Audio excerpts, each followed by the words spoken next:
కాంగ్రెస్ పార్టీలో ఆయన senior minority నేత. ఉన్నత పదవులు చేపట్టిన ప్రస్థానం ఆయన సొంతం. ఎంతుంటే ఏం లాభం? ఇప్పుడు భవితవ్యమే ప్రశ్నార్థకంగా మారిపోయిందట. అటూ ఇటూ ఊగిసలాడుతూ రెండు పడవల ప్రయాణం చేస్తున్నారట. పార్టీ అధికారంలోకి వచ్చినా కూడా ఆయనకు ఎందుకీ ప్రాబ్లం? అసలు ఇంతకీ ఎవరా సీనియర్ నేత? కాంగ్రెస్ సీనియర్ కు భవిష్యత్ కనిపించట్లేదా? పార్టీ కోసం త్యాగం చేస్తే పొలిటికల్ గా ఆగమయ్యారా? షబ్బీర్ కు సొంత ఇలాఖా లేకుండా పోయిందా? పీసీసీ కొత్త చీఫ్ తో అలీకి పేచీ తప్పదా? కాంగ్రెస్ పార్టీలోనే కాదు, రాష్ట్ర రాజకీయాల్లో పెద్దగా పరిచయం అక్కర్లేని పేరు షబ్బీర్ అలీ. ఆది నుంచి కాంగ్రెస్ తోనే తన ప్రయాణాన్ని కొనసాగిస్తున్నారు. అతి చిన్న వయసులోనే మంత్రి పదవి చేపట్టి ఉమ్మడి రాష్ట్రంలో వైఎస్ కేబినెట్ సహచరుడిగా కీలక బాధ్యతలు నిర్వహించారు. తెలంగాణ ఏర్పడిన తర్వాత కూడా మైనార్టీ నాయకుడిగా కాంగ్రెస్ ఆయనకు తగిన గుర్తింపునే ఇచ్చింది. ఎమ్మెల్సీని చేసి శాసనమండలిలో ప్రతిపక్ష హోదా కట్టబెట్టింది. ఆ తర్వాత పదవి పోయినా పార్టీని అంటిపెట్టుకునే ఉన్నారు. మామూలుగా అయితే షబ్బీర్ అలీ పేరు చెప్పగానే అందరికీ కామారెడ్డి నియోజకవర్గం గుర్తొస్తుంది. ఎందుకంటే అక్కడి నుంచే ఆయన అంచెలంచెలుగా రాష్ట్ర స్థాయికి ఎదిగారు. కానీ ఇప్పుడదే కామారెడ్డి ఆయనకు కనుచూపు దూరంలో కనిపించడం లేదట. ఇన్నాళ్లు సొంత ఇలాఖగా ఉన్న నియోజకవర్గం ఇప్పుడు కానిదైపోయిందట. పరిస్థితుల ప్రభావంతో గత అసెంబ్లీ ఎన్నికల్లో సొంత నియోజకవర్గాన్ని విడిచి వేరే చోటుకు వలస వెళ్లడంతో అలీకి వచ్చిన పొలిటికల్ కష్టం ఇది.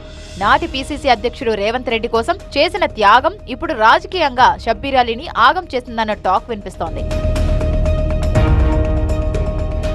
నాటి సీఎం కేసీఆర్ రాజకీయ వ్యూహంలో భాగంగా 2024 అసెంబ్లీ ఎన్నికల్లో గజ్వేల్ తో పాటు కామారెడ్డిని కూడా ఎంచుకున్నారు. దీంతో తాను అక్కడి నుంచే పోటీ చేస్తానని పీసీసీ అధ్యక్షుడిగా ప్రకటించి సంచలనం రేపారు రేవంత్ రెడ్డి. దీంతో అప్పటికే కామారెడ్డిలో ఫుల్లుగా గ్రౌండ్ వర్క్ చేసుకుని సిద్ధంగా ఉన్న షబ్బీర్ అలీ ఆశలు ఆవిరైపోయాయి.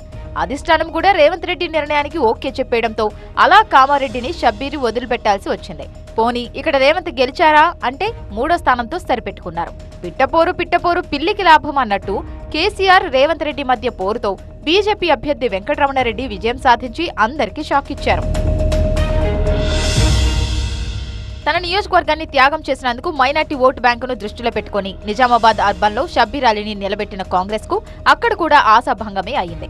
పార్టీ అధికారంలోకి వచ్చినా ఆయన మాత్రం ఓడిపోయారు. అయితే రేవంత్ రెడ్డి సీఎం కాగానే షబ్బీర్ అలీకి కేబినెట్ హోదాతో పదవి కట్టబెట్టారు. కానీ ఆయనకు మాత్రం రాజకీయంగా భవిష్యత్ మీద బెంగ పట్టుకున్నట్టు ప్రచారం జరుగుతోంది. ఉన్నది పాయే, తెచ్చిపెట్టుకున్నది పాయే అన్నట్టుగా తయారైందట పరిస్థితి. రేవంత్ కోసం సొంత ఇలాఖా కామారెడ్డిని వదిలేస్తే దాన్ని బీజేపీ తన్నుకుపోయింది. ఇప్పుడు అక్కడ షబ్బీర్ అలీని సొంత పార్టీ నేతలే నాన్ లోకల్ అన్నట్టుగా చూస్తున్నారట. వేరే నియోజకవర్గానికి వెళ్లిపోయారుగా, ఇక మీతో మాకేంటి పని అన్నట్టుగా అంటీ ముట్టనట్టు వ్యవహరిస్తున్నారట. పోనీ తాజాగా పోటీ చేసిన నిజామాబాద్ అర్బన్ లో పట్టు సాధించుకుందామంటే అక్కడ పరిస్థితి వేరేలా ఉంది. వలస వచ్చిన నేతగానే చూస్తున్నారు తప్ప తమ నాయకుడుగా అక్కడి కాంగ్రెస్ క్యాడర్ భావించడం లేదని టాక్. స్థానికతను బేరేజు వేసుకుంటున్న ఇక్కడి ప్రధాన నేతలు షబ్బీర్ అలీ పర్యటనలను పెద్దగా పట్టించుకోవడం లేదట. ప్రభుత్వ సలహాదారు హోదాతో షబ్బీర్ అలీ నిజామాబాద్ అర్బన్ లో ఇటీవల విస్తృతంగా పర్యటించిన ఒకరిద్దరు నేతలు తప్ప మిగతా ఎవ్వరూ కనిపించలేదట. ఇంకో కీలక విషయం ఏమిటంటే నిజామాబాద్ అర్బన్ ఎమ్మెల్సీ మహేష్ కుమార్ గౌడ్ అడ్డా. ఆయన ఇప్పుడు పీసీసీ బాస్ కూడా. మొదటి నుంచి ఇక్కడ గ్రౌండ్ వర్క్ చేసుకున్న మహేష్ కుమార్ పార్టీని మరింత అభివృద్ధి చేసుకుందామంటూ తరచూ అనుచరులతో ప్రస్తావిస్తున్నారట. ఇలాంటి పరిస్థితుల్లో షబ్బీర్ అలీ రెగ్యులర్ గా నిజామాబాద్ అర్బన్ లో పర్యటిస్తుండడం పీసీసీ అధ్యక్షుడి అనుచరులకు నచ్చడం లేదట. లోకల్ గా బలమైన క్యాడర్ ఉన్న మహేష్ కుమార్ గౌడ్ ను కాదని షబ్బీర్ కు సపోర్ట్ చేయలేమని లోకల్ సీనియర్ నాయకులు అన్నారట. దీంతో ఈ మైనార్టీ మాజీ మంత్రికి బీసీ కోటాలో పీసీసీ చీఫ్ దక్కించుకున్న మహేష్ కుమార్ గౌడ్ తో పేచీ తప్పేలా లేదంటున్నారు రాజకీయ విశ్లేషకులు.